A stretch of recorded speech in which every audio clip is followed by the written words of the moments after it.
Hello everybody, and welcome to a blind commentary of Assassination Classroom.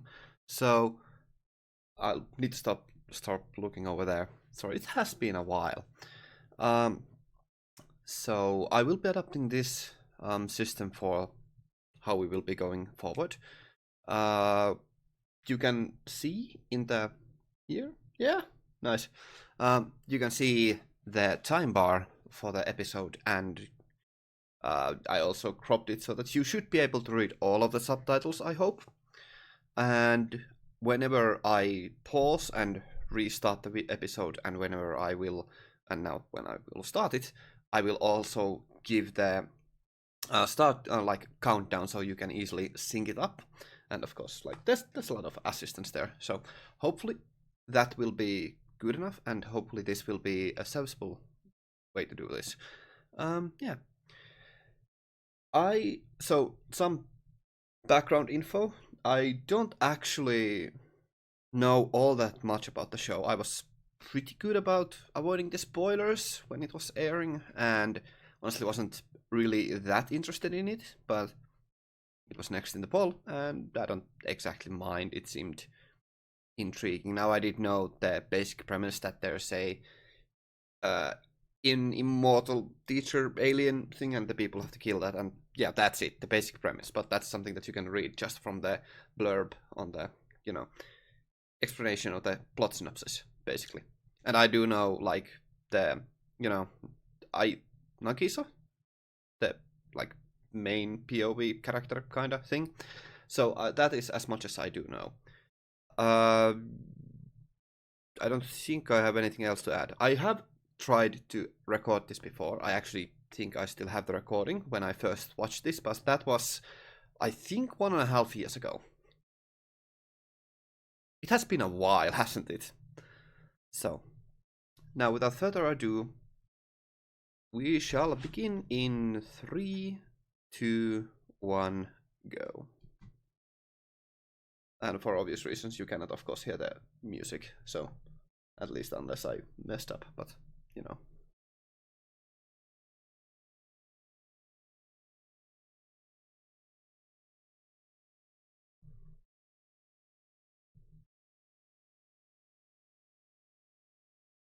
Hmm. And that's interesting. All the characters did actually seem like far more like they do fit in together, even though, of course, I guess it does have a bit of a different hair. I got, I hope I remember the name correctly. So,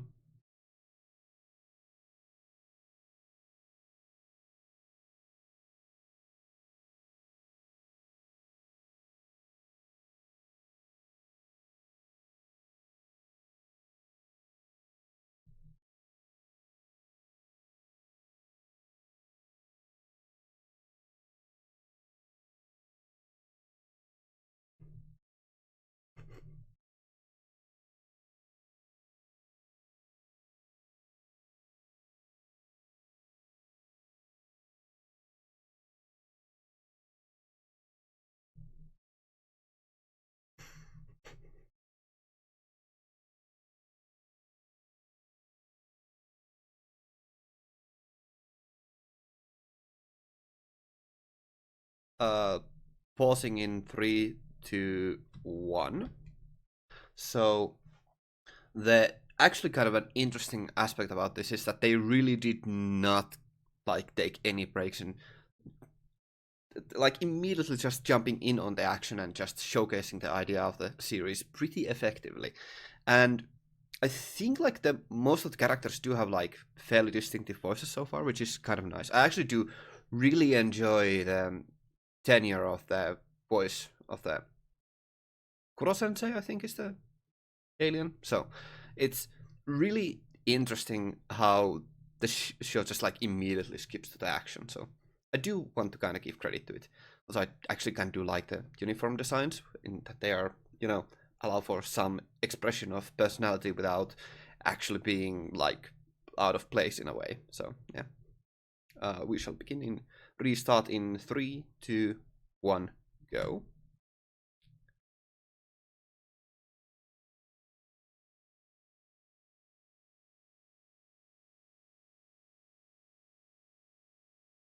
mean, you ain't a killer unless you kill, so.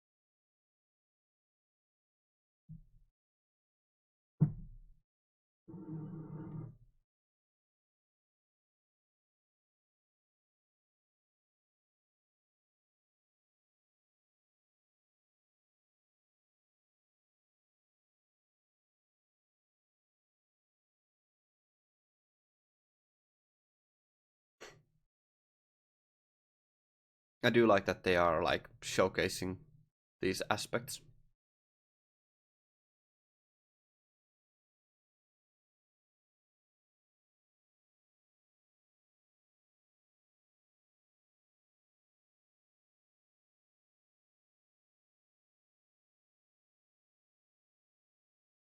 Let us pause once again in 3, 2, 1, pause. So that's something. There's like a lot of good like aspects already the show that I do want to like once again kind of point out. Now I'm not gonna be pointing out that much about the visual aspects, but more about the actual audio design, and specifically about voice acting and kind of the pacing about the show, in the fact that they are making it very, how do we say, they are mixing up the thematics very effectively. That they are blending in together the serious aspects and the more playful comedic aspects of the whole absurdity of the situation in that they are faced with. So that is very cool. And I believe that Kuro Sensei's voice actor is like doing a fantastic job in altering between those two dialects, which do kind of reflect the situation, and switching between those very quickly and efficiently and like very clearly. So, like between the reads. So, yeah, that's fun note. Let's continue in 3, 2, 1, restart.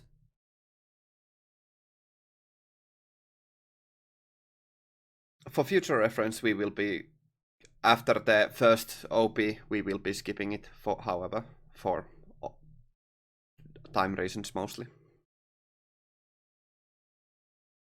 But for now, we listen.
There's even a bridge on here, huh? Pausing in 3, 2, 1, pause. I do want to give my initial thoughts about the opening, because I didn't remember that at all. So, first of all, of course, it's a really good juxtaposition between the, like, I do know, but they haven't yet established it complete. No, they didn't exactly establish it there yet. But the fact that they need the seriousness of the situation is, it's pretty dire, to say the least. And the opening itself, actually, the song is like just very upbeat, happy, and something more fitting for a comedy show and stuff like that. which is an interesting thing. There's been a lot of already these like juxtapositions and like mixing of the elements of comedic nature and the serious side of the story as well. It's quite a thing to behold. I wonder how it exactly goes. Now, I did notice a few things about the character designs over there when they showed it in the opening, which is that there is, let's just say, rather obvious characters who will be important later on in the story. Rather obviously. Don't know to what extent yet, but we shall witness that in due time. Um,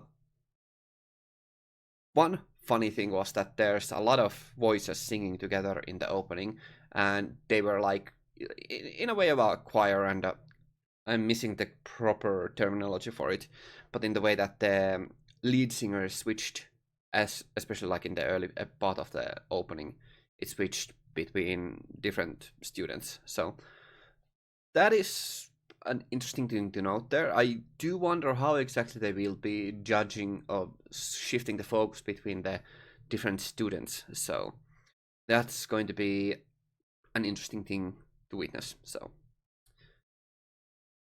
uh, do have some notes about like the visual designs and more specifically about the use of different colors, which is once again kind of dumb for me, but I don't think I need to comment on that quite yet. I believe that'll be apparent in due time. And I'll pause then. So we shall restart in 3, 2, 1, go.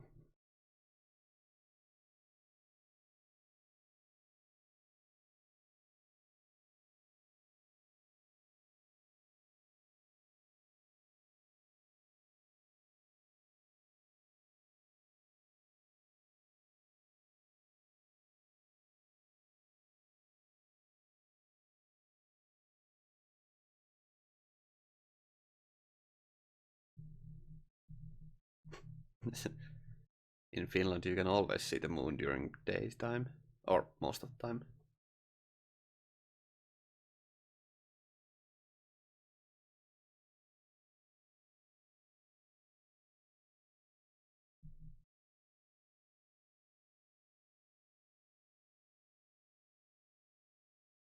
I did not remember that. Oh. 3. Never mind. I just really liked the texturing of the moon.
Quite the intrigue. Now I do wonder if those details will be revealed later on. That crescent moon is really striking.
That's rather calm. That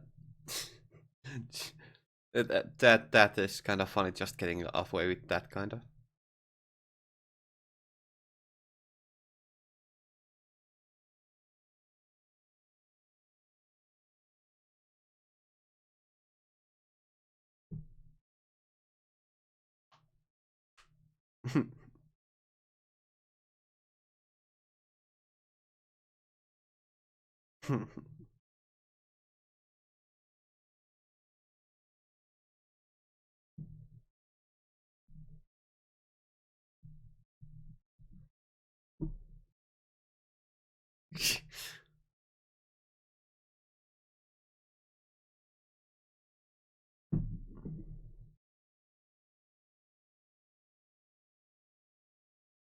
mm.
Pausing in 3, 2, 1. Pause.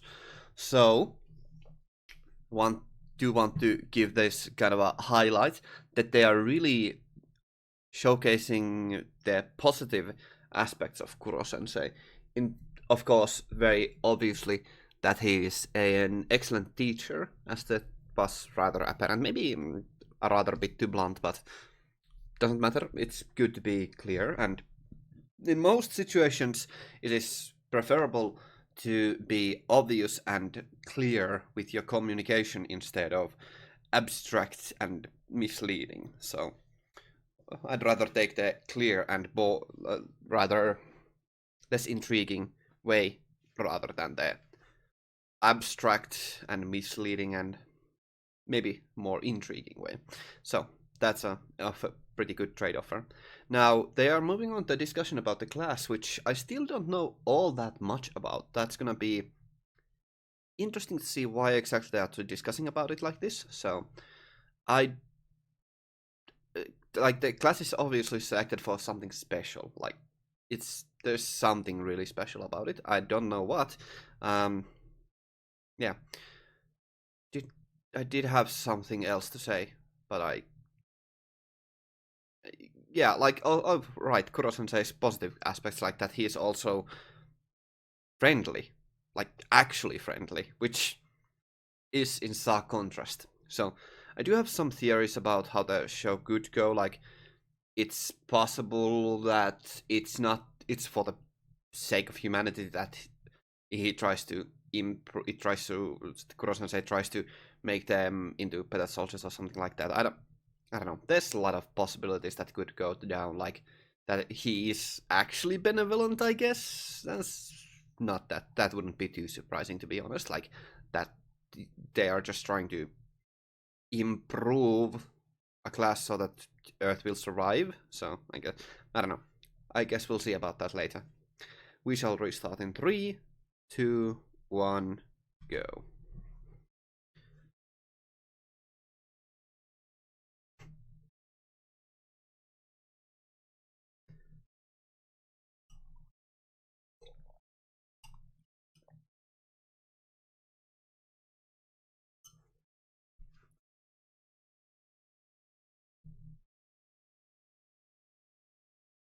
Hmm.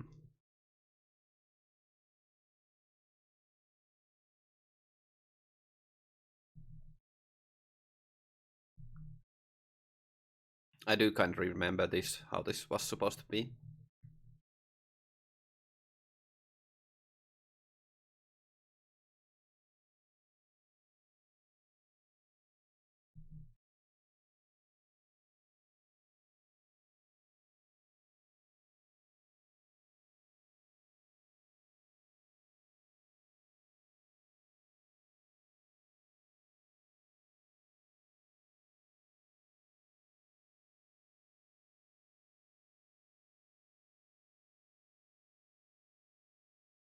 Hmm.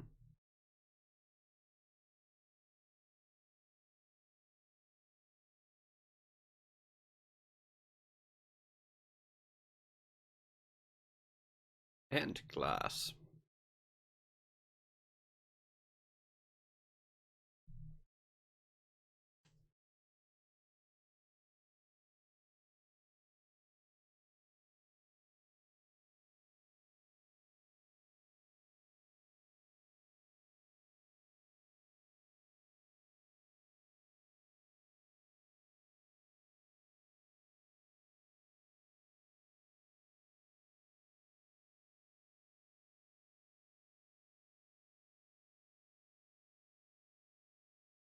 Hmm. Interesting. Interpersonal conflicts, I suppose.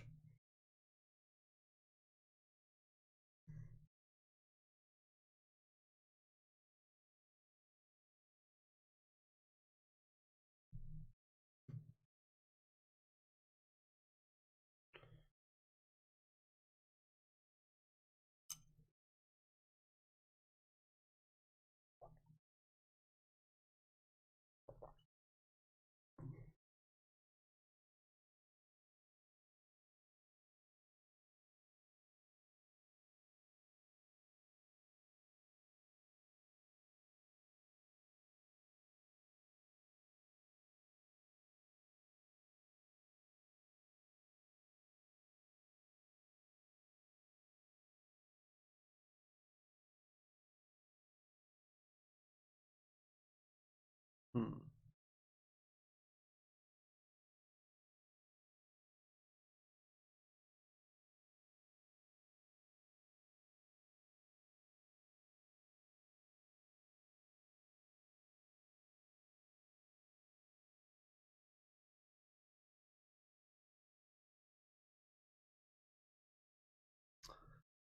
Pausing in 3, 2, 1. Pause. So, I I do wonder if there's gonna be more supernatural elements or stuff like that, and what kind of shenanigans the whole thing is gonna go into. Like that, maybe they're, I don't know, maybe some superpowers or something. I don't know. Well, that's gonna be dependent on the show. Wouldn't be surprising. Um,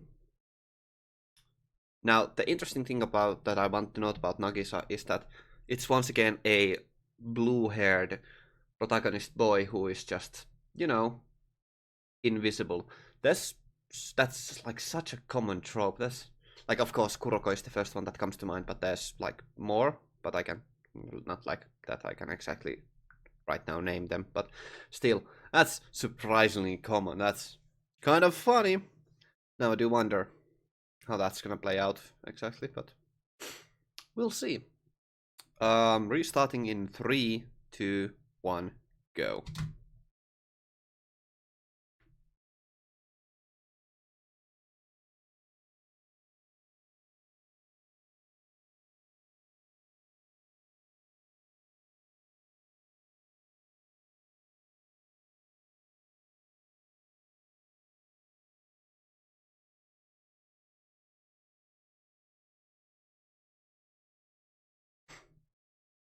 Okay.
Sneaky.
That was a pretty like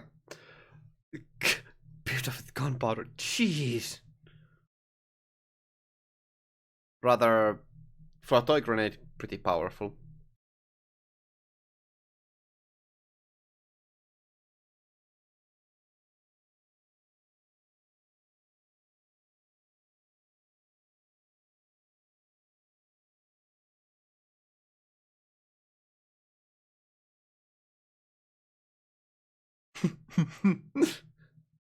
Nice. I do like that shimmering red eyes. That's one of my favorite like jokes. So.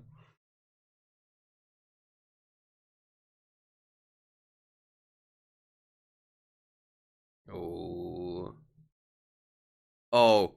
Three. Pausing in 3, 2, 1. Pause. Goodness gracious, the colors are fantastic. Now, of course, Kuro-sensei communicates a lot with his facial colors and stuff, their facial color and stuff like that. But the whole palette of the scene changed when, like, the chill came over them and the dread and the fear, and it just kept getting pitch. Like, colors were literally trained from the scenes. That was very cool. Very cool color design choice. And of course, the background music also changed, and they actually, or rather changed, well, of course, that's not surprising, but the way that it was influencing the scene was really quite an ingenious little adaptation there that really, like, I'm just saying the show's directed really well. And that is, of course, not that surprising, but it is quite cool. Now, also, there's some kind of interesting revelations about here, and yeah, it's pretty nice. So yeah, let us continue in 3, 2, 1, go.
Three, pausing in 3, 2, 1, pause. So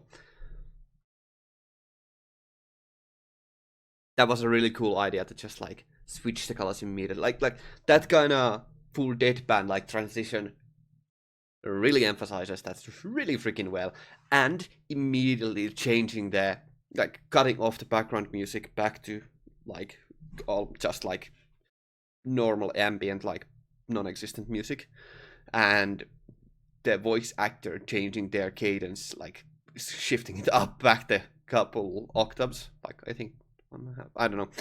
So I'm just gonna give full credits to the pacing and of course the like audio and visual design on this, because it's like really effective. Now, what is actually interesting is that Kuro Sensei's face doesn't actually like change even when he was angry there. So that's interesting. I don't know what to say about that, but that's quite a detail on the design that it is constant in that sort of manner. So it's peculiar. Now I wonder if there's some kind of connection between the crescent shape of the moon and the fact that Kuro Sensei always has a crescent grin. So I don't know. We'll see. Let us continue in 3, 2, 1, go.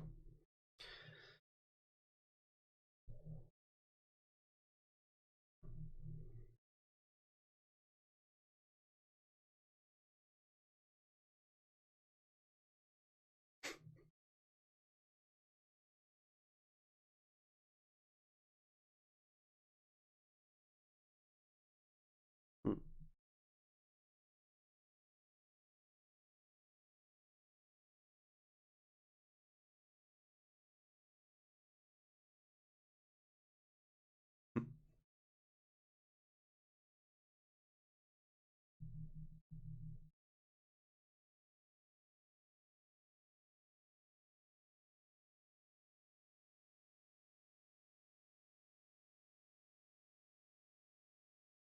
Hmm.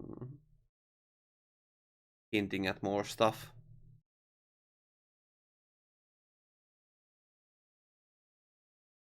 Oh.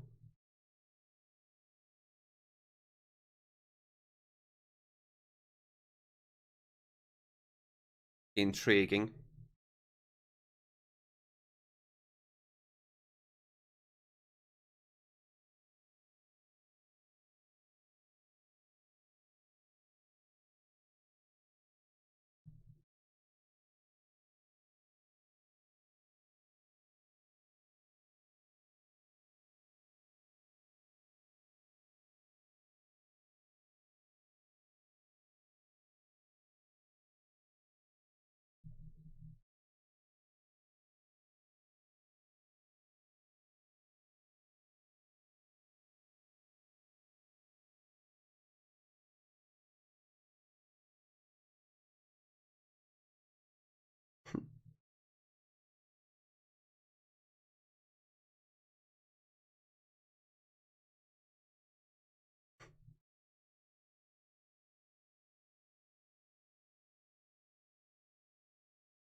Hmm.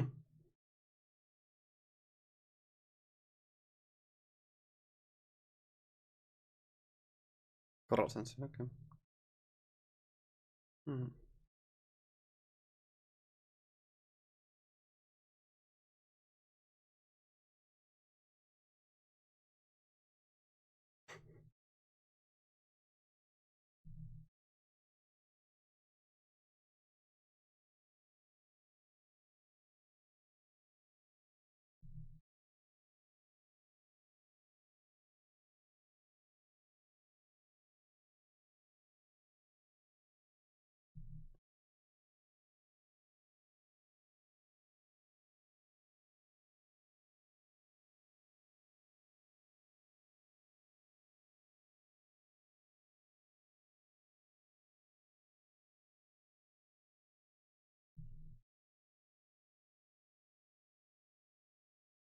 Hmm.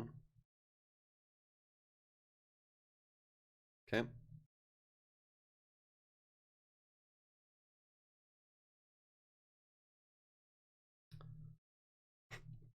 That's fun. Okay. I'll take a second here to parse through my thoughts, but I'll be talking in just a second. So,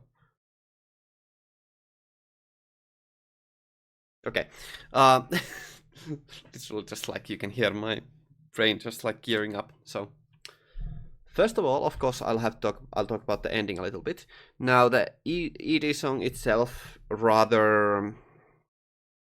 it's rather plain, but endings are commonly rather like some endings are pretty good, but more often than not they are rather passable at the best moments. It's fine.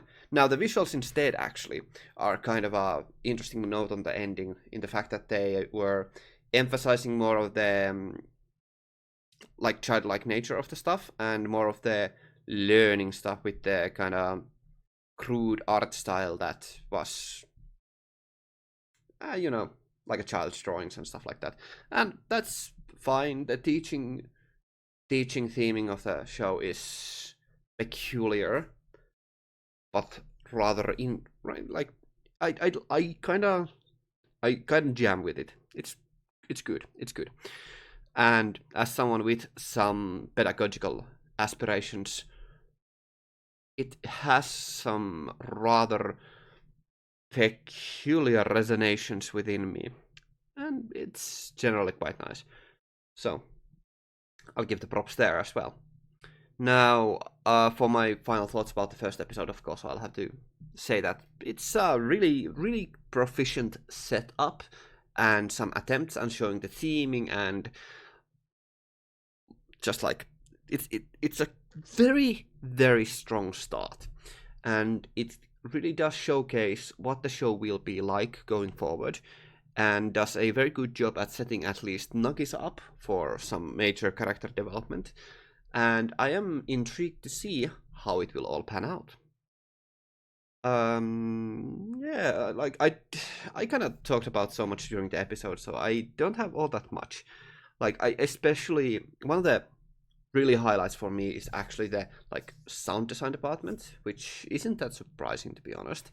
Like the fact that I'm starting to use filler words all too much. So the sound design is pretty freaking good.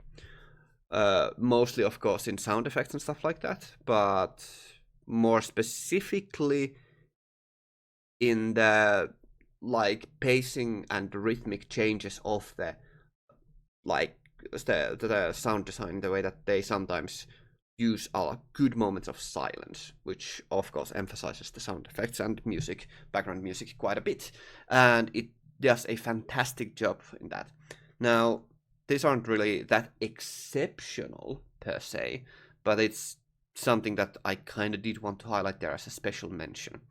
So, that was my preface, and for now, I will say, I will bid you all adieu. I thank you all very much for watching. I'll hope to see you all in the future, and I hope you enjoyed this, it has been a while. It has been a long while. And I hope this kind of format will be something that you all can deal with, and hopefully it will be entertaining. I'm really interested to see how this works out, and I hope to pump these kind of videos out like more than once a month. So, yes, we shall meet next time, when we shall see how the story starts picking up speed and how everything develops. I hope you have a great day, stay awesome, and thank you very much for watching. Ganmu out.